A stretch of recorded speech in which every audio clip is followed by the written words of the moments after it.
Hello guys, hi viewers. RJ തേരാവർ travel പാർട്ട്ണറിൻ്റെ പുതിയൊരു വീഡിയോയിലേക്ക് സ്വാഗതം. അപ്പം ഞങ്ങൾ ഇന്ന് കൊളക്കട വരെ പോവാണ്, ഹസ്ബൻഡിൻ്റെ വീട്ടിലോട്ട് പോവാണ്.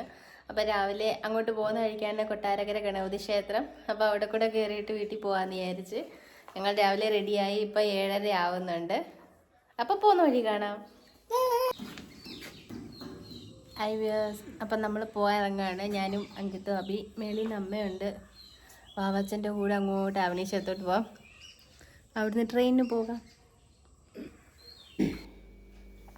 അങ്ങനെ ഞങ്ങൾ രാവിലെ വീട്ടിൽ നിന്ന് ഇറങ്ങി. വാവാച്ചൻ അങ്ങോട്ട് വിടാമെന്ന് പറഞ്ഞു. പിന്നെ അവൻ്റെ കൂടെ പോയി. അപ്പം അവനും ഉണ്ടായിരുന്നു കൂടെ, വാവാച്ചൻ്റെ അച്ഛനും ഉണ്ടായിരുന്നു. അങ്ങനെ അബിയാണ് വീഡിയോ ഒക്കെ എടുത്തു പോകുന്നത്. നമ്മളങ്ങനെ ആവണീശ്വരം റെയിൽവേ സ്റ്റേഷനിലെത്തി. വാവാച്ചൻ തിരിച്ച് പോവുകയാണിനി. അപ്പം അപ്പാപ്പനും എല്ലാവരും കൂടെ, അപ്പാപ്പൻ കൊല്ലത്തെങ്ങാണ്ട് ആവശ്യത്തിന് പോവുക, കമ്മിറ്റി ഏതാണ്ടൊക്കെ ഉണ്ട്, അതിന് പോവുകയാണ്. അപ്പം ഞങ്ങൾ കൊല്ലത്തല്ല കൊട്ടാരക്കര ഇറങ്ങാമെന്ന് വെച്ചിട്ട് ആവണീശ്വരം റെയിൽവേ സ്റ്റേഷനിൽ ഇങ്ങനെ വെയിറ്റിംഗ് ആയിരുന്നു. അപ്പോഴത്തേക്ക് നമ്മുടെ മെമു എക്സ്പ്രസ് ആയിരുന്നു 8:30-ക്കുള്ളത്. അപ്പം അതിന് നമുക്ക് 10 മിനിറ്റ് കൊണ്ട് 10 രൂപയുള്ളൂ, 10-15 മിനിറ്റിനകത്ത് വെച്ച് നമുക്ക് കൊട്ടാരക്കര എത്താൻ പറ്റും. അങ്ങനെ നമ്മൾ വന്ന വണ്ടി ഇതോ പോകുന്നുണ്ട് തിരിച്ച്. അവിടുന്ന് പിന്നെ നമ്മളൊരു ഓട്ടോയൊക്കെ വിളിച്ച് ഗണപതി അമ്പലത്തിലെത്തി. ഇന്നാണെങ്കിൽ അമ്പലത്തിൽ അത്യാവശ്യം നല്ല തിരക്കുണ്ടായിരുന്നു. ഞായറാഴ്ച ദിവസമായിരുന്നു തോന്നി പോയത് കേട്ടോ. കുറേ ദിവസമായ വീഡിയോയാണ് ഇടാനൊക്കെ താമസിച്ചത്. അപ്പോൾ ഇതിപ്പോൾ ഞാൻ എഡിറ്റ് ചെയ്യാൻ നേരമായി കണ്ടത് ജാഗ്രത എന്നുള്ള ബോർഡ് വെച്ചേക്കുന്നത് ഇവിടെ അമീബിക് മസ്തിഷ്ക ജ്വരത്തിൻ്റെ വെള്ളം കെട്ടിക്കിടക്കുന്ന വെള്ളത്തിൽ ഇറങ്ങരുതെന്ന് പറഞ്ഞു.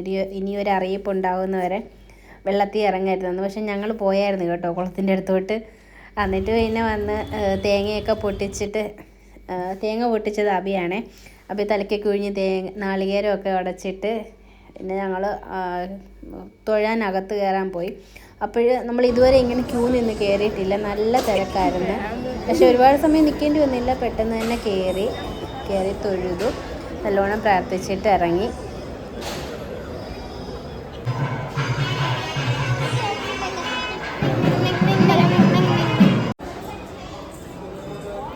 നമ്മൾ ആദ്യം കയറുമ്പോഴത്തേക്ക് ഉണ്ണിയപ്പത്തിന് രസീതൊക്കെ എടുത്തുകൊണ്ടാണ് കയറുന്നത്. പിന്നെ നമ്മൾ തൊഴുതിട്ട് ഇറങ്ങിയിട്ട് ഉണ്ണിയപ്പം വാങ്ങിക്കാൻ അവിടെ നല്ല ക്യൂ ആയിരുന്നു തിരിച്ചിറങ്ങിയപ്പോഴത്തേക്ക്. പിന്നെ അമ്മ പോയി ഉണ്ണിയപ്പം വാങ്ങിക്കാൻ നിന്ന്. പിന്നെ അന്നേക്ക് അവിടെ ഒരു കുഞ്ഞിൻ്റെ ചോറൂണ് നടക്കുന്നുണ്ടായിരുന്നു. അങ്ങനെ നമ്മൾ അപ്പമൊക്കെ വാങ്ങിച്ചിട്ട്, അവിടുത്തെ പ്രധാന വഴിപാടാണല്ലോ ഉണ്ണിയപ്പം, അപ്പം നമ്മൾ അതൊക്കെ വാങ്ങിച്ചിട്ട് പിന്നെ ഇപ്പുറത്തോട്ട് മാറി നിന്ന് കുറച്ച് നേരം ഫോട്ടോസും വീഡിയോസും ഒക്കെ എടുത്ത് എല്ലാവരും തൊഴുത് കഴിഞ്ഞ് ഇവിടേക്ക് വന്നു നിന്നാണ് കുറേ ഫോട്ടോയും ഒക്കെ എടുക്കുന്നത്. അപ്പം നമ്മൾ ഇങ്ങനെ വന്ന് കുറച്ച് ഫോട്ടോസും വീഡിയോസും ഒക്കെ എടുത്തിട്ട് പോകാമെന്ന് വെച്ചിട്ട് അങ്ങനെ പോയി. അന്നേരം ഇതിപ്പം ശബരിമല സീസണും കൂടെ ആയതുകൊണ്ട് അയ്യപ്പന്മാരുടെ ഒരു ഇടത്താവളം കൂടെ ആണിത്, കൊട്ടാരക്കര ഗണപതി ക്ഷേത്രം. അങ്ങനെ അപ്പോൾ നല്ല തിരക്കൊക്കെ ഉണ്ടായിരുന്നു. പിന്നെ നമുക്ക് കുടിക്കാൻ അവിടെ വെള്ളമൊക്കെ ഉണ്ടായിരുന്നു, ചൂടുവെള്ളം വേണമെങ്കിലൊക്കെ കിട്ടുമായിരുന്നു. അങ്ങനെ അങ്കിത്തോപ്പിയൊക്കെ അവിടുന്ന് കുറച്ച് ചൂടുവെള്ളമൊക്കെ എടുത്ത് കുടിച്ചിട്ട് പിന്നെ നമ്മൾ ആ ആലിൻ്റെ ചുവട്ടിൽ പോയിരുന്നു കുറച്ച് ഉണ്ണിയപ്പമൊക്കെ കഴിച്ച്. രാവിലെ ഇറങ്ങിയതില്ലൊന്നും കഴിച്ചില്ലല്ലോ, ബ്രേക്ക്ഫാസ്റ്റ് ഒന്നും. അപ്പോഴത്തേക്ക് അങ്കിത്തിനും ഒക്കെയൊക്കെ വിശപ്പായി. നമ്മൾ പിന്നെ അവിടെ നിന്ന് ഉണ്ണിയപ്പമൊക്കെ എടുത്ത് കഴിച്ചിട്ടാണ് പോകുന്നത്. പിന്നെ നമ്മൾ ചെരുപ്പും ബാഗും ഒക്കെ സൂക്ഷിക്കാൻ ഏൽപ്പിച്ചിട്ടുണ്ടായിരുന്നു. അത് പിന്നെ പൈസയൊക്കെ കൊടുത്തിട്ട് വാങ്ങിച്ചിട്ട് നമ്മൾ അവിടെ നിന്ന് പോരുന്നു. പിന്നെ നമ്മൾ ഇവിടെ നിന്നാണ് നമുക്ക് ഉണ്ണിയപ്പത്തിന് രസീത് എടുക്കുന്നത്. ആദ്യം ഇവിടുന്ന് കയറി ഉണ്ണിയപ്പത്തിന് രസീത് എടുത്തിട്ട് നമുക്ക് അകത്തോട്ട് പോയാൽ മതി തൊഴാൻ. അങ്ങനെ ഗണപതി ഭഗവാനെയൊക്കെ നല്ലോണം കണ്ടു തൊഴുത് നല്ലോണം പ്രാർത്ഥിച്ചിട്ട് നമ്മൾ തിരിച്ചു പോരുന്നു. ഇത് നമ്മൾ ഫ്രണ്ടിൽ നിന്നുള്ള വ്യൂ ആണ്. അമ്പലക്കുളമാണ് ഇത് ഫ്രണ്ടിൽ കാണുന്നത്. അതിനകത്ത് അങ്ങോട്ട് അമ്പലം. പിന്നെ നമ്മൾ തിരിച്ച് ഇങ്ങോട്ട് പോരുന്നു. നടന്നു പോകുന്ന വഴിക്ക് അമ്പലത്തിലേക്ക് ആവശ്യമായിട്ടുള്ള സാധനങ്ങളൊക്കെ വാങ്ങിക്കുന്ന കടകളൊക്കെ ഇഷ്ടം പോലെ ഉണ്ട്. നാളികേരമൊക്കെ കിട്ടും. അവിടുത്തെ പ്രധാന വഴിപാട് നാളികേരം ഉടക്കലൊക്കെ ഉണ്ട്. അപ്പം എല്ലാ കടകളിലും ഇങ്ങനെ നാളികേരങ്ങളൊക്കെ കിട്ടും ഇഷ്ടം പോലെ. പിന്നെ നമ്മൾ ഇവിടുന്ന് ഒരു 2 മയിൽപ്പീലിയൊക്കെ വാങ്ങിച്ചായിരുന്നു. പിന്നെ ഒരു ബുക്കും ഒക്കെ വാങ്ങിച്ചിട്ട് വന്നു. പിന്നെ ഇങ്ങോട്ട് ആ അമ്പലത്തിൻ്റെ അടുത്തുള്ളൊരു കടയാണ്. നമ്മളവിടെ കയറി മസാല ദോശയും നെയ് റോസ്റ്റും ഒക്കെ കഴിച്ചിട്ട് പിന്നെ നമ്മൾ കൊട്ടാരക്കര സ്റ്റാൻഡിലോട്ട് നടന്നാണ് പോയത്. നടക്കാൻ കുറച്ചുണ്ടായിരുന്നു. നമ്മൾ പിന്നെ കുറച്ചൊക്കെ നടന്നു. പിന്നെ ഒരു ബേക്കറി കയറി, അമൃതയും നാദൂസും ഉണ്ടല്ലോ, അപ്പോൾ അവർക്ക് എന്തെങ്കിലും സ്വീറ്റ്സൊക്കെ വാങ്ങിക്കാമെന്ന് വെച്ചിട്ട് ഒരു ബേക്കറിയിലൊക്കെ കയറി കുറച്ച് സാധനങ്ങളൊക്കെ വാങ്ങിച്ചിട്ടാണ് പിന്നെ നമ്മളിവിടെ നിന്ന് ഒരു ഓട്ടോ വിളിച്ചു പോയി. അപ്പോഴത്തേക്ക് നല്ല വെയിൽ ചൂടൊക്കെ ആയിരുന്നു. അങ്ങനെ പിന്നെ നമ്മളൊരു ഓട്ടോയൊക്കെ വിളിച്ച് പിന്നെ സ്റ്റാൻഡിലോട്ട് പോയി. പിന്നെ സ്റ്റാൻഡിൽ നിന്ന് പെട്ടെന്ന് ബസ് കിട്ടും. ബസ്സിന് പോയാൽ ആദ്യം കൊളക്കട ഇറങ്ങാൻ പറ്റും. അങ്ങനെ നമ്മൾ ഒരു ബസ്സിനൊക്കെ കയറി കൊളക്കട ഇറങ്ങി. അപ്പോഴേക്കാണെങ്കിൽ ഫ്രണ്ടിലത്തെ സീറ്റായിരുന്നു കിട്ടിയത്. അപ്പോൾ ഒറ്റയ്ക്ക് ഇരിക്കുന്ന സീറ്റായിരുന്നു. അപ്പോൾ ഇപ്രാവശ്യം നമ്മൾ കൂടുതലും ബസ്സിനകത്ത് ഓട്ടയ്ക്കകത്തൊക്കെ ആയതുകൊണ്ട് അവർക്ക് എൻജോയ്മെൻ്റ് ആയിരുന്നു. നമ്മൾ അധികം ബസ്സിനകത്ത് അങ്ങനെ പോയിട്ടില്ലായിരുന്നു. ഇപ്രാവശ്യത്തെ ട്രിപ്പ് കൂടുതലും ബസ്സിനകത്തായിരുന്നു. അങ്ങനെ നമ്മൾ കൊളക്കട ഇറങ്ങി. ഇതാണ് അവരുടെ കട, പുതിയടുത്ത് ജനറൽ സ്റ്റോർ.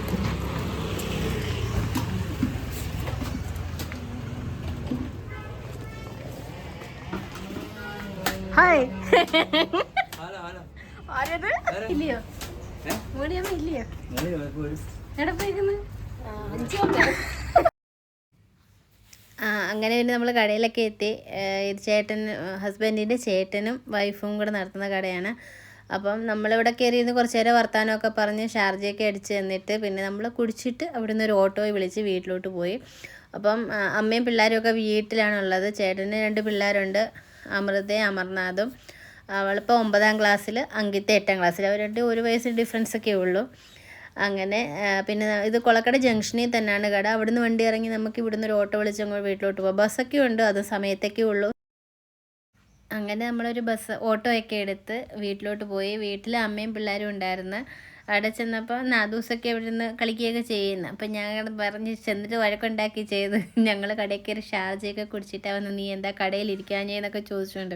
അവനെപ്പോഴും കടയിലായിരിക്കും, സ്കൂൾ വിട്ട് വന്നിട്ട് കടയിലൊക്കെ ആയിരിക്കുന്നത് എപ്പോഴും. അങ്ങനെ ഇതാണ് അമൃത, അങ്കിത്തിൻ്റെ ചേച്ചിയാണ്, 1 വയസ്സ് വ്യത്യാസത്തിലുള്ള. പിന്നെ ഹസ്ബൻഡൊക്കെ അന്നേരം വിളിച്ചായിരുന്നു. അന്നേരം അമ്മയും പിള്ളേരും എല്ലാവരും കൂടെ ഒക്കെ ഇരുന്ന് കാര്യം പറയുമായിരുന്നു. പിന്നെ ഇതായിരുന്നു നമ്മൾ അമൃതയ്ക്ക് എടുത്ത ഡ്രസ്സ്. ഇപ്പോൾ ഒത്തിരി നാളായിരുന്നു കണ്ടിട്ട്, അപ്പം പരുവാവോ ഇല്ലയെന്നൊന്നും അറിയത്തില്ല, കാണാതെ എടുത്തുകൊണ്ട് വന്നതായിരുന്നു. അപ്പം എന്തായാലും കുഴപ്പമില്ല, ഞമ്മേച്ചിനെ അല്ലെങ്കിൽ തിരിച്ചു കൊണ്ടുപോയി മാറിക്കൊണ്ട് വരേണ്ടി വരുമെന്ന് വിചാരിച്ചതാണ്. അങ്ങനെ പിന്നെ നമ്മളെല്ലാവരും കൂടെ നിന്നൊരു ഫോട്ടോയും സെൽഫിയൊക്കെ എടുത്തിട്ട് വീഡിയോ ഒക്കെ എടുത്ത് പിന്നെ ചോറ് കഴിക്കാനിരുന്ന്. ചോറ് കഴിക്കാൻ ഇന്ന് സ്പെഷ്യലായിരുന്നു കേട്ടോ. ഫ്രൈഡ് റൈസും ചിക്കൻ കറിയും ഉണ്ടായിരുന്നു. അപ്പോൾ നമ്മൾ നേരത്തെ വരുമെന്ന് വിളിച്ച് പറഞ്ഞായിരുന്നു, അതുകൊണ്ട് ഇന്ന് ഫുഡൊക്കെ സ്പെഷ്യലായിരുന്നു. അങ്ങനെ നമ്മൾ ഫുഡൊക്കെ കഴിച്ച് ഫുഡ് കഴിക്കാനിരുന്നപ്പോൾ ഞാൻ പിന്നെ ചേട്ടൻ്റെ കയ്യിൽ ഫോൺ കൊടുത്തിട്ട് വീഡിയോ എടുത്തേക്കാൻ പറഞ്ഞു. അങ്ങനെ പിന്നെ അവർ പിന്നെ ക്യാമറാമാനൊക്കെ ആയതുകൊണ്ട് പല പല ആംഗിൾസിലും ആർട്ടിസ്റ്റിക്കായിട്ടൊക്കെ കുറച്ച് വീഡിയോ ഒക്കെ എടുത്ത് തന്നിട്ടുണ്ട്. അങ്ങനെ നമ്മൾ ചോറൊക്കെ കഴിച്ചിട്ട് പിന്നെ കുറച്ച് നേരം കിടന്ന് ഉറങ്ങിയെന്ന് പറഞ്ഞാൽ രാവിലെ വെളുപ്പിനെ ഇറങ്ങിയതിൻ്റെ ക്ഷീണം ഉണ്ടായിരുന്നല്ലോ. അപ്പോൾ കുറച്ച് കിടന്ന് ഉറങ്ങി എണീറ്റിട്ട് വൈകിട്ട് ചായയൊക്കെ കുടിച്ചിട്ടാണ് പിന്നെ നമ്മൾ അവിടെ നിന്ന് ഇറങ്ങിയത്. അങ്ങനെ എല്ലാവരും ഫുഡൊക്കെ കഴിച്ചിട്ട് പിന്നെ പിള്ളേർ കുറേ നേരം കിടന്ന് ചാടി കേട്ടോ. ഞാൻ കിടന്നുറങ്ങി കുറച്ച് നേരം. അങ്ങനെ ഫുഡൊക്കെ കഴിച്ചിട്ട് പിന്നെ നമ്മൾ വൈകുന്നേരം പിന്നെ അവിടെ നിന്നൊരു ഓട്ടോയ്ക്കാണ് തിരിച്ച് വീട്ടിലോട്ടല്ല പിന്നെ കൊളക്കടയ്ക്ക് വന്നത്. അവിടെ നിന്ന് പിന്നെ ബസ് കയറി കൊട്ടാരക്കരയ്ക്ക് പോയി.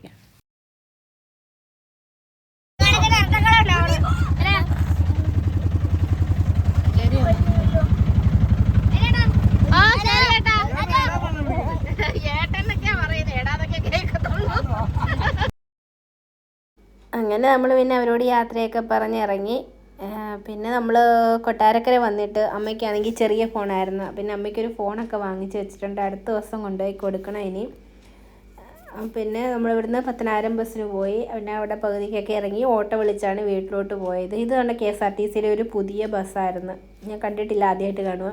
ഇവിടെ ഉള്ളവരൊക്കെ കാണുന്നുണ്ടായിരിക്കും. അപ്പം അങ്ങനെ നമ്മൾ അവിടുന്ന് ബസ്സൊക്കെ കയറി പിന്നെ ഓട്ടോ ഒക്കെ വിളിച്ച് നമ്മൾ വീട്ടിലെത്തി. ഇനി അടുത്ത ദിവസം വീണ്ടും നമുക്ക് കൊട്ടാരക്കരയിലോട്ട് വരണം. അത് അടുത്തൊരു വീഡിയോ ആയിട്ട് ഞാൻ ഇടുന്നതായിരിക്കും. പിന്നെ നമ്മൾ ബസ്സിൽ കയറി സീറ്റൊക്കെ പിടിച്ച് ഇപ്പോഴും അബിക്ക് ഫ്രണ്ടിലാണ് സീറ്റ് കിട്ടിയിരിക്കുന്നത്. അബിയെ വിളിച്ച് ഞാൻ നോക്കുവാണ് എവിടെയാ ഇരിക്കുന്നതെന്ന്. അപ്പം വിളിച്ചിട്ട് പിടിച്ചൊക്കെ ഇരിക്കാൻ പറഞ്ഞു, ഏത് ഫ്രണ്ടിലാണ് ഇരിക്കുന്നത്. അങ്ങനെ നമ്മൾ കൊട്ടാരക്കര സ്റ്റാൻഡിൽ നിന്ന് ഇറങ്ങിയിട്ടുണ്ട്. ഇനി നമ്മൾ പകുതിക്ക് ഇറങ്ങിയിട്ട് ഓട്ടോ വിളിച്ച് വേണം വീട്ടിലോട്ട് പോകാൻ. നമുക്ക് എപ്പോഴും ബസ്സൊന്നും ഇല്ല അങ്ങോട്ട് വീടിൻ്റെ അടുത്ത് വഴിയുള്ളത്. വൈകിട്ട് 1-2 ബസ്സൊക്കെ ഉണ്ടെന്ന് തോന്നുന്നു. അത് കറക്റ്റ് സമയത്തൊന്നും നമ്മൾ ചെല്ലുന്ന സമയത്തൊന്നും കാണത്തില്ലായിരിക്കും. പിന്നെ ഇത്തിരി നേരം വെയിറ്റ് ചെയ്യേണ്ടി വരുമായിരിക്കും. അങ്ങനെ നമ്മൾ പിന്നെ ഓട്ടോയൊക്കെ വിളിച്ച് വീട്ടിലോട്ട് ഞങ്ങൾ വീട്ടിലെത്തിയിരിക്കുന്നു. രാവിലെ 7 മണിക്ക് പോയി, വൈകിട്ട് 6:15 നമ്മൾ വീട്ടിലെത്തി. ഞങ്ങൾ അവിടുന്ന് വന്നിട്ട് കുളിച്ചിട്ട് വിളക്ക് കത്തിച്ച് നാമമൊക്കെ ചൊല്ലി. ഇനി അവിടുന്ന് രാത്രിയിലത്തേക്ക് കഴിക്കാൻ നമ്മൾ ഫുഡും കൊണ്ടുവന്നിട്ടുണ്ടേ. വാങ്ങിച്ച മരിപ്പില്ല.